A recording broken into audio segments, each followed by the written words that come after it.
가끔씩 이렇게 보다 보면은 마음이 아플 때가 참 많고 안타까울 때도 많이 있습니다. 오늘도 기도 지향에 잠깐 나왔지만 보면 뭐 신영성 그런 것도 있나요? 그뭐 거기에 빠지거나 아니면은 또뭐 신천지 이거는 원체 뭐 유명한 사기꾼들이라서 거론할 필요도 없고 제가 사기꾼이라고 얘기를 할 때는 딱 한 가지입니다.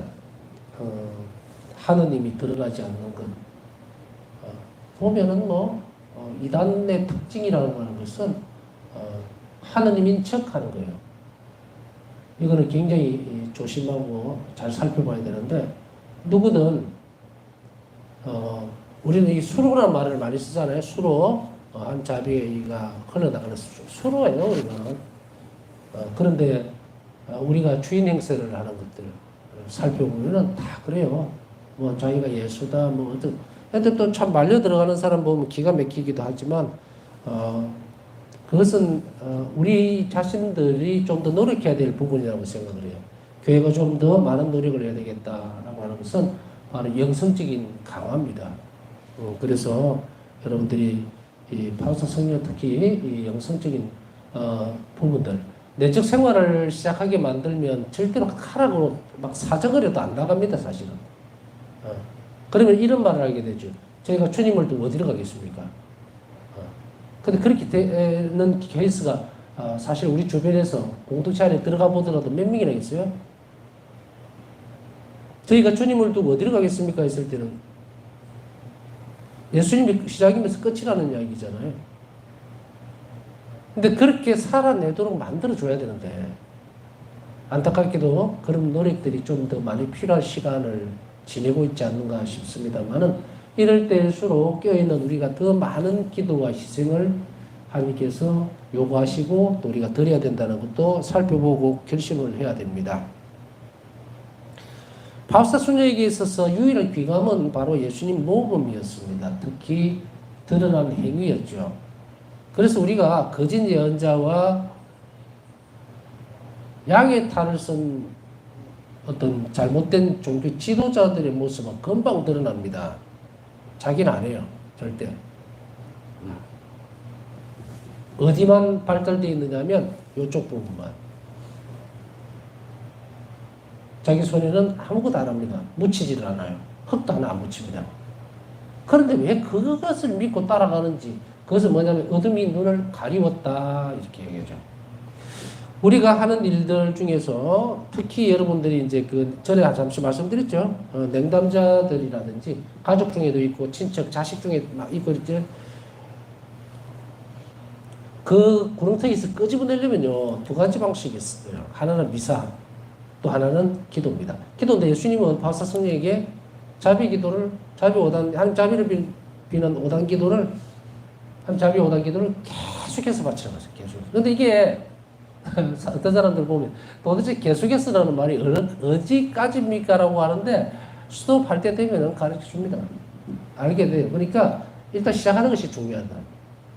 결국은 교회 공동체 안에서 떨어져 나가거나 두 집 살림을 하거나 세 집 살림하는 사람들이 있다는 것을 뻔히 압니다. 두 집, 세 집 살림이라는 말을 무슨 말인지 아시겠어요? 응? 신천지, 나주 이런 데 기웃거리면서 또 와서 뻔뻔하게 영성체하고 이거는 뭐 거기에 따라오는 부분들은 덧붙이지는 않겠습니다. 내적 생활이 엉망진창이 돼서 손을 댈 수 없을 만큼 폐해가 있어요. 뭐 굳이 그런 얘기를 할 필요는 없지. 내적 생활의 충실성 문제가 제대로 가르쳐주지 않으면 이렇게 공중에 떠서 육적인 생활을 하게 됩니다. 그러니까 바울 사도 말씀처럼 우리가 육에 사로잡혀 있는 생활이라고 하는 것이 꼭 마치 교회 공동체 밖에서 일어나는 사회 사람들이 저지르는 그런 것이라고 착각을 하는데 참말이에요. 교회 안에서 성령에 따라가지 않는 삶, 육적인 생활을 하는 사람이 널려 있어요. 이런 사람들이 결국은 끌려나가죠. 그러면서도 하나님의 교회를 모독합니다. 왜냐하면 여러분들 보세요. 누군가가 밖에서 일하다가 온 진흙을 밟고 다니다가 집안에 그 신을 벗짓 안 하고 막 들어와서 밟고 다닌다면 어떤 꼴이 나는지 알죠? 이불도 밟고 뭐 카페트도 밟고 이러면 온 집안에 있는 사람들이 다 피해를 보죠. 안타까워서 좀 아쉽고 힘들었, 참 힘든 상황에 놓여 있는 교회 모습 때문에 좀 말씀을 앞에 드렸지만 이것은 뭐 달리 해석하지는 마십시오. 여러분들이 좀 더 기도 많이 하시라고 지금. 여러분들이 기도를 한 번이라도 조금 소홀히 해버리면 옆에 이렇게 떠내려간다니까요. 그래서 우리가 기도 생활을 하고 더 깊이 들어가고 더 기도를 손에서 놓지 않으려면 어떤 것부터 해야 됩니까? 내 기도를 필요로 하는 영혼들이 참 많다는 것을 알아들어야 돼요. 그걸 알아들어야 기도를 합니다. 그렇지 않으면 이 기도 효과죠? 그렇지 않고 깜깜이가 되면 기도 안 합니다. 그냥 내 기도를 교회가 가르쳐 주니까 그런 것 없다 하고 그래도 주목경이라도 바치고 묵주기도라도 바치지 뭐 내가 정말로 이 기도 하나를 바치고 이렇게 자비기도를 바쳐줌으로 인해서 정말 여러 개 있던 영혼들이 아주 정말 그 천국으로 가까이 갈 수 있는 그런 기회를 얻는다? 영적인 기쁨을 찾아내지 못하고 그 보람을 찾아내지 못하면 어디서 찾아내야 되는가 하면 성체조변에서 예수님 앞에서 찾아내야 돼요. 그리고 영성치 안에서 찾아내야 됩니다. 우리는 보이지 않는 것에 대해서는 너무 그렇게 집착을 못합니다. 잘 못 따라가요. 그런데 우리가 이런 이야기를 하죠. 내 보잘것 있는 어떤 작은 일을 했는데 보니까 옛날에 어떤 분들이 그런 예가 있었죠. 페스탈로치? 기억이 잘 안 나긴 한데 하여간 예만 드리겠습니다. 깨진 병 조각을 막 이렇게 길거리에서 죽고 있을 때 사람들이 지나가면서 그 왜 그렇게 하고 있느냐 손 다치게 그랬을 때에 이 사람이 그런 얘기죠. 저기에 맨발로 뛰어노는 아이들이 보이느냐. 저 아이들이 이 위를 지나가면 얼마나 큰 상처를 입겠느냐고 그것을 소리 없이 이렇게 주워 담는 그 모습. 직접적이죠, 그죠? 직접적이에요. 내가 이걸 해줌으로 인해서 분명히 편안하게 다닐 수 있다는 것이 이렇게 와닿으면 우리 기도도 이렇다면 진짜로 좋겠죠. 예를 들면 내가 오늘 자비기도 5단을 바쳤는데 네 기도 때문에 누가 도움을 받았다고 명단이 탁 오면 얼마나 좋아. 내가 당신 기도 때문에 오늘 정말 위험한 상황에 처해질 수도 있었지만 하나님의 도움을 받았습니다. 천사들의 도움을 받아서 이렇게 무사하게 잘 지내게 됐습니다. 이게 탁 받으면 얼마나 좋아요. 그러면 굉장히 열심히 따라갈 건데 그런 게 없잖아 우리는. 그렇다고 해도 진짜 없을까요?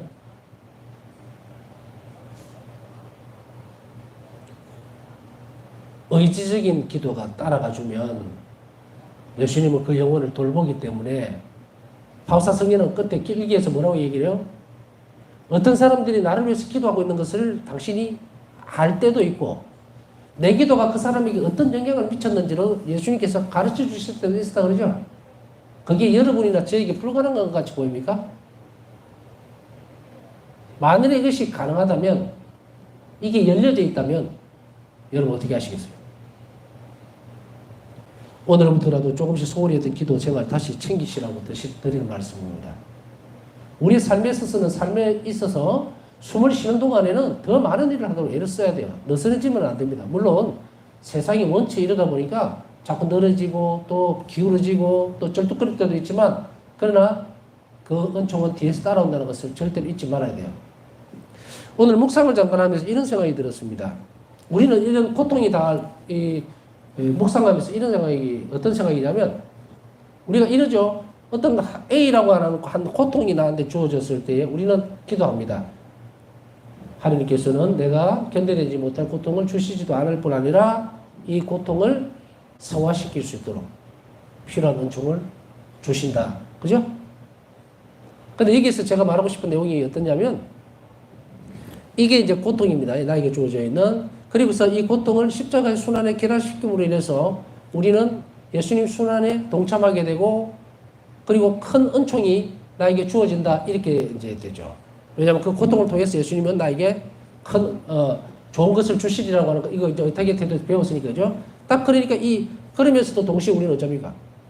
예수님 내가 이것을 잘 견뎌낼 수 있도록 힘드니까 은총을 베풀어 주셔서, 분명히, 그죠? 내가 견뎌낼 수 있는 은총. 그러니까 너희들에게 견뎌낼 수 없는 은총은, 그런 고통은 없다.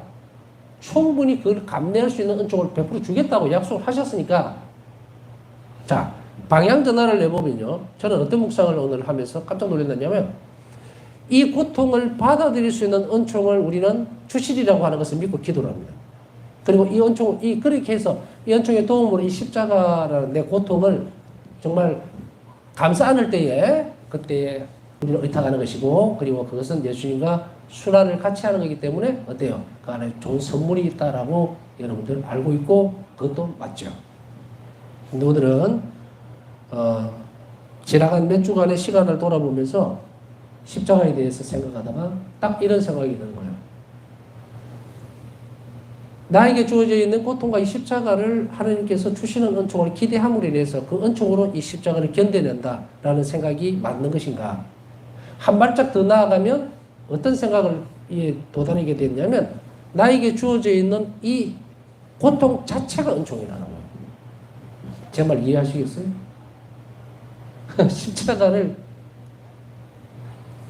십자가를 받아들었어요. 하나님 은총이 따라옵니다. 그래서 우리는 기도를 하죠. 이 십자가를 버리지 않고 잘 가져갈 수 있도록, 그러니까 견뎌낼 수 있도록 예수님 순환에 결합시켜 주십시오 하는데 너무 힘드니까 은총으로 도와주시겠죠. 그죠? 그러면 여기가 우리가 은총이라고 보잖아요. 그런데 사실은 고통 자체가 나에게 주어진 게 기회고 은총이라는 거예요. 여러분들도 이 점을 한번 묵상해 보세요. 생각이 많아지더라고요. 오늘 다 많은 얘기를 더 할 수도 없고 또 이것을 또 많이 더 저도 묵상을 해봐야 되는 부분이지만 그런 건가? 그냥 우리가 할 때는 예수님 십자가, 나에게 주어지는 십자가도 예수님과 고난을 같이 하는 거죠. 괴를 같이 하니까 예수님을 닮는 부분이다라고, 그리고 은총이 그것을 견뎌낼 수 있도록 내가 너무 힘드니까 도와줄 거고, 그래서 하나님께서 오는 은총을 받는다는 입장이고, 십자가를 십자가대로 따로 놀았었는데 첫 출발부터가 나에게 주어진 게 은총이라면 우리는 그 시선으로 보았을까라는 거예요. 또 혹자는 이럴 수도 있죠. 아이고 배가 아파 죽겠는데 그게 무슨 은총이냐고. 그런데 제가 드리는 말씀을 한번 잘 묵상해 보십시오. 대단히 놀라운 반전이 그 안에 숨겨져 있어요. 대단히 놀라운 반전이. 그 십자가를 겁내지 않고 은총이 나에게 은총 덩어리구나. 이게 하나님 나에게 허락한 은총이구나라는 거. 여기가 은총이구나. 방향을 아시겠죠? 그것을 건드리는 순간에 이 십자가 형태가 완전히 고통이 바뀌어버립니다. 바뀌어버립니다. 조금 어렵다고 생각되면은 묵상하십시오. 여러분들도 제가 무슨 말을 하고 있는지. 네? 따로따로 놀지 말라는 말이에요. 여기 자체부터가 은총이었다는 거예요. 그것을 받아들일 때 우리는 이 십자가의 무게를 견뎌낼 수 있어요. 그리고 더 큰 은총이 협력하는, 같은 작은 부분이라더라도 이것은 굉장히 빠른 효과를 가져옵니다. 하나님 능력에 의해서 이 효과를 가져온다는 거 아시겠죠? 그 십자가는 어쨌든 문제는 해결이 돼야 돼요. 내가 만약에 아픈데 안 났으면 안 되죠? 났어야죠? 그러나 그 고통이 따라오는 그 순간에 아이고 내가 참 복이 없어서 내가 그렇게 안 하려고 했는데 왜 이런 일이 벌어지지라고 하는 객관적인 부분으로 미루어두지 말고 이거는 그냥 일어난 현상이고 이거는 하나님이 은총을 주시겠다 했으니까 이렇게 보태어서 해결하지 말고 주어져 있는 상황 자체가 나에게 은총이었구나. 그것을 먼저 보고 먼저 시작해 보세요. 그리고 이것은 저는 저의 묵상을 조금 거들어서 이야기한 거예요. 그러면 여러분들은 여러분대로 그 부분들을 한번 여러분의 삶이 있으니까 한번 깊이 있게 들어가 보면 아주 놀라운 것이 그 안에 숨겨져 있다는 것까지만 플러스 알파로 보태봅니다. 그래서 특히 영적으로 고통만 사는 다른 사람들이라든지 이런 부분들까지도 내 것으로 받아들이기 위해서는 아까 이런 것들, 나에게 주어져 있는 십자가나 고통도 바로 이미 은총이 시작했다는 것을 내가 받아들일 때에 나는 왜 이렇게 팔자가 사나워? 나는 왜 열심히 성당에 다녔는데 이게 안 좋은 일들만 이렇게 계속 벌어져라고 하는 부정적인 부분들이 떨어져 나가야 돼요. 그것을 말씀드려요. 그렇게 해야만 우리는 보이지 않는 것을 믿을 수 있게 돼요. 내 기도가 다른 사람에게 예를 들어서 점수 매기듯이 이렇게 되면 얼마나 신나서 하겠어, 그죠? 근데 카운터는 하나님이 하신다고요. 하나님 손에는 절대로 우리가 드렸던 그런 기도들이 바닥으로 떨어지는 법이 없어요. 그런데 그게 왜 쓸데없이 바닥으로 떨어져 버리는 경우는 어떠냐면 그것이 은총이 아니고 다른 거라고 자꾸 착각을 해버릴 때. 그래서 아까 이야기했던 부분에 있어서 또 잘못 생각하면은 십자가가 은총이라는 고통, 연하의 고통으로 주어진 이게 은총이라는 사실을 이야기할 때에 이게 하느님에게서 왔느냐 하면 아니에요. 고통은 악이 주는 거잖아요. 그런데 하느님이 허락하신 거는 주인이 바뀌어버렸죠. 허락했기 때문에 그게 은총이라는 이야기예요. 그러니까 그것을 예수님 안에서 해결해야 되겠죠. 막 다른 데로 막 퍼지고 막 이렇게 하는 게 아니라. 그래서 저는 지금 말씀드린 게 잘 쓰면 여러분들이 잘 활용하면 1 플러스 1을 지금 주는 거예요. 십자가에서 오는 나에게 오늘 주어진 고통이 은총이라고 믿을 때 1. 또 이것을 견뎌낼 수 있도록 하나님 주시는 은총 1. 그럼 플러스 1 하면 2가 생긴다는 얘기예요. 쉽게 얘기하면. 그럼 그 사람 굉장히 행복해집니다. 그리고 모든 일들이 빨리 해결이 돼요. 자, 나머지는 여러분들이 묵상하라고 숙제로 던져주겠습니다. 희생과 제사, 자비, 그것은 자신을 바치신 것이기 때문에 우리 또한 이렇게 볼 때 내 자신을 희생할 수 있다라고 하는 것을 옆에서 예를 들어서 설명을 해드린 겁니다. 그녀는 이웃에게 어떻게 처신해야 할지 모르는 어려운 순간에 예수님께서 제 처리라면 어떻게 하시겠습니까? 라고 여쭙곤 했다. 십자가를, 고통을 볼 때도 내 삶의 어려움과 고난이 있을 때도 예수님이시라면 이런 이 부분들을 여러분들이 꼭 기억을 하셔야 돼요. 사실 이런 부분들을 계속 연습을 보다 보면 많은 효과적인 부분들이 드러나요. 사람이 바뀝니다. 변해요. 어떤 때는 뭐 이렇게 화를 내던 사람이 화가 아예 안 가라앉은 정도는 아닌데 또 그런 옛날 이제 그런 묵은 습관들이 또 나오면서 이렇게 화가 났던 게 요렇게 조금 수그러드는 그런 분명히 변화는 있어요. 또 변화를 기대해야 되고 이거는 이제 제가 이야기할 때는 브레이크를 건다 그래요. 브레이크. 내가 화를 내기 전에 잠깐만 생각하자. 이런 연습이 죽을 때까지 돼야 될 것 같아요. 잘 연습하다가도 또 넘어질 때가 참 많다는 것도 알고. 그러나 그것이 잘못됐구나라고 생각하고 다시금 시작해보자라고 하는 것이 중요하다. 10번, 100번 넘어지더라도 계속 할 때에 하는 은총은 더 깊이 들어오지 않겠느냐라는 거예요. 그래서 바오사 성령가 연습했던 이 부분들은 굉장히 중요합니다. 각자가 다 연습해야 돼요. 브레이크를 걸어줍니다.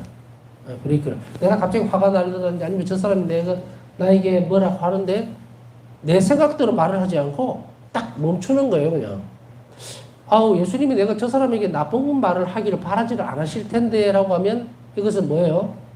하나님에 대한 순수한 사랑이 그것에 덧붙여졌기 때문에 제동이 걸리죠.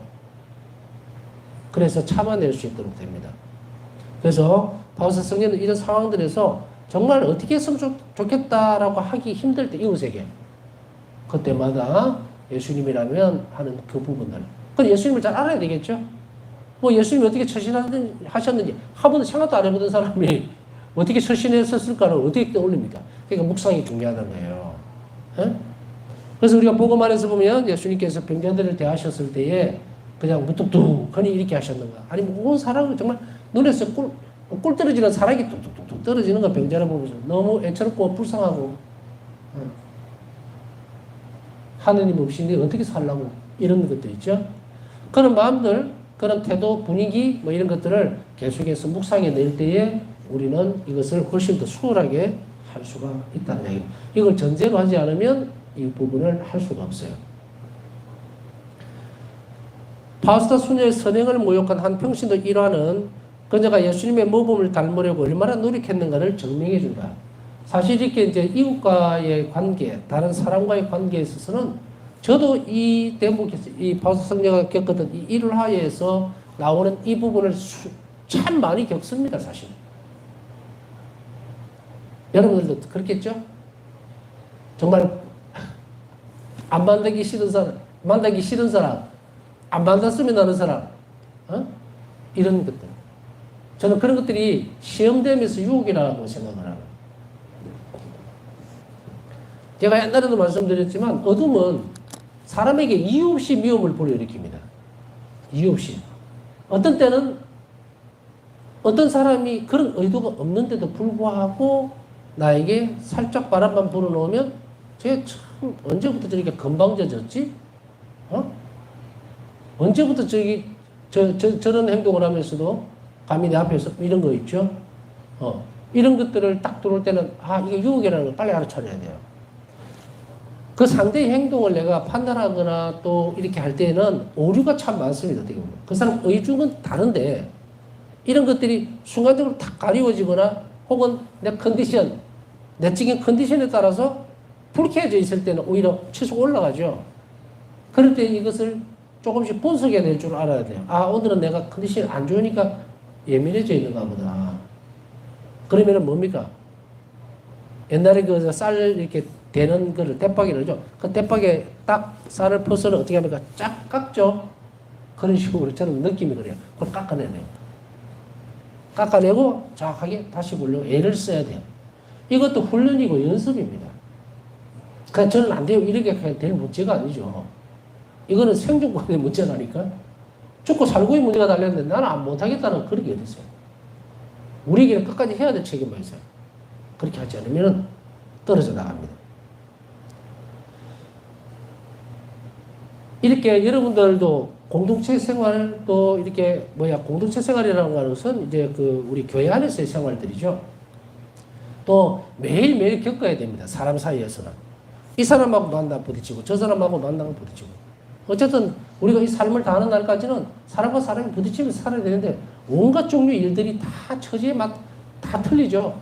그랬을 때마다 곤란한 지경에 이랬을 때마다 나는 이 바울사성녀의 이 일화를 떠올립니다. 그러면서 내가 예수님 편에서 처신을 하려고 온 노력을 다해요.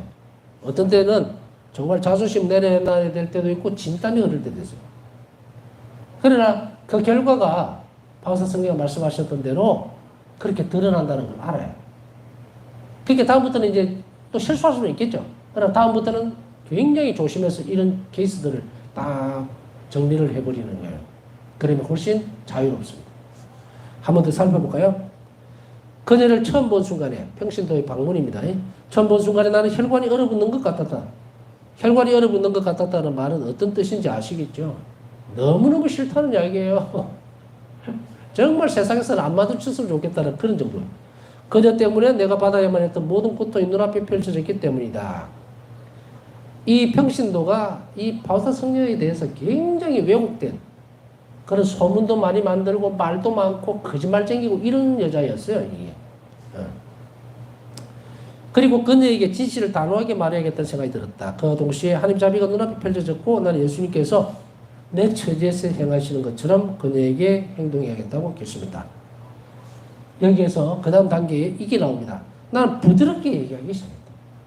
이를 확 악물고 이렇게 얘기하는 게 아니라 눈에서 막 레이저 나오면서 그렇게 얘기한 게 아니고 마음을 완전히 바꾼 거예요. 예수님 마음으로. 그래서 가장 당신이 드러낼 수 있는 최대한 부드러운 말로 일을 하기 시작. 이거를 이제 뭐라고 저는 얘기를 하냐면 온화함이라고 그래요.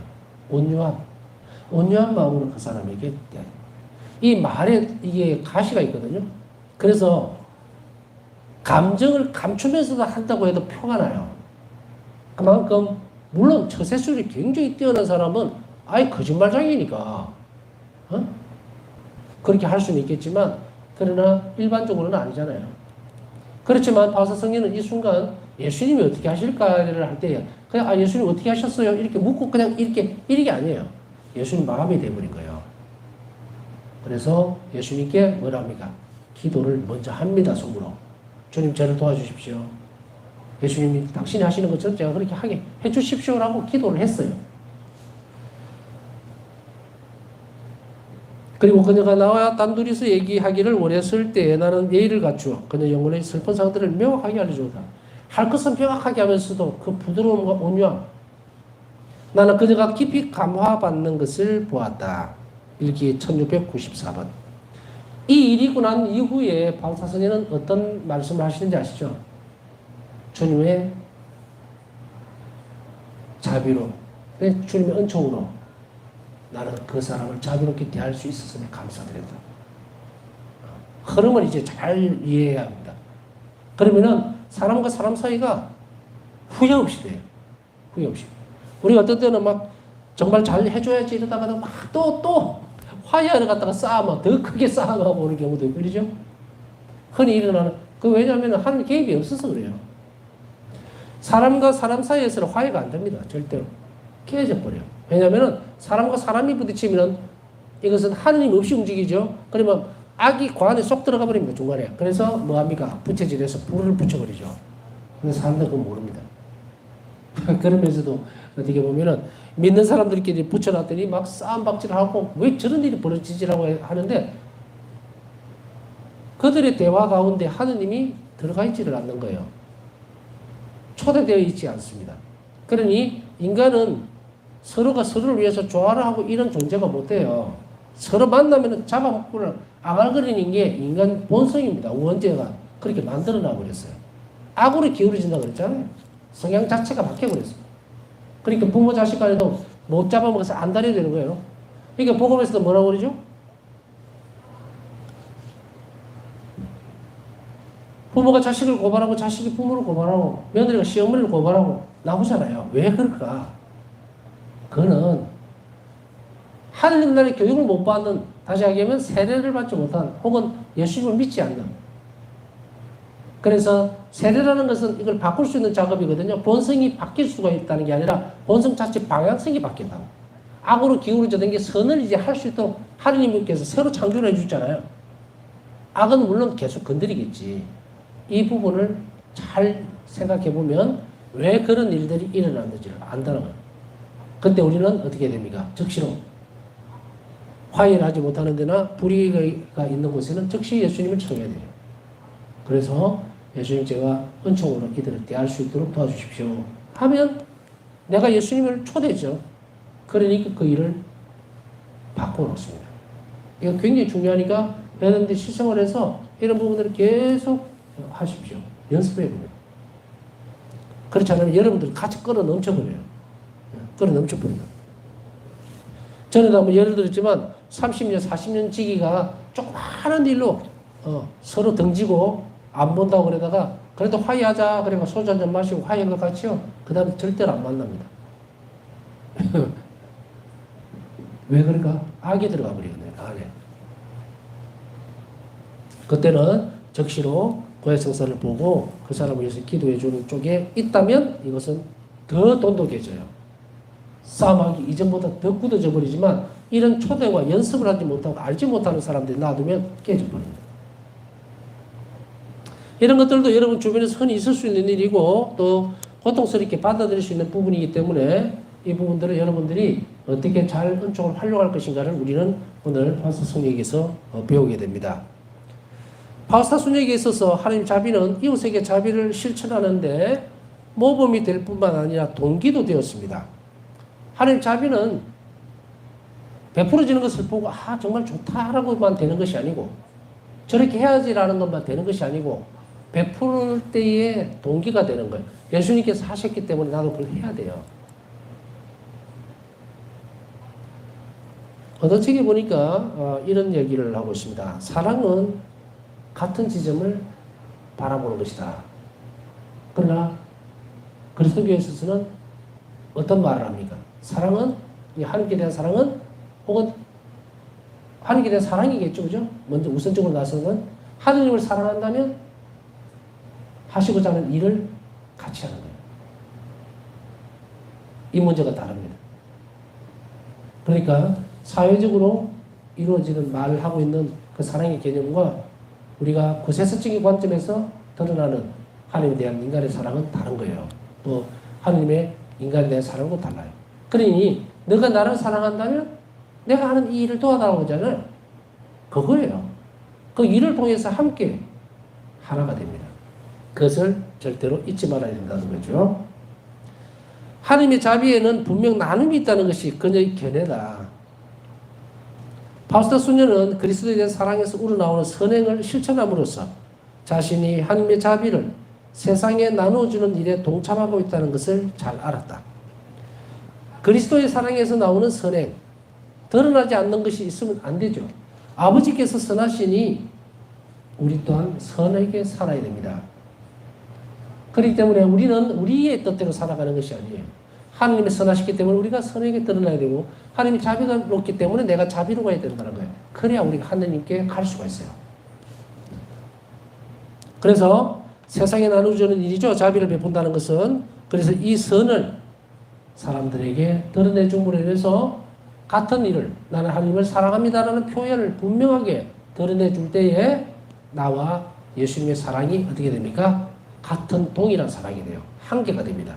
그것을 바오사 성인은 잘 알았기 때문에 끊임없이 세상에 한 자비를 나누시는 일을 한 겁니다. 그래서 그 동기는 뭐다? 하나님의 자비에 있었다.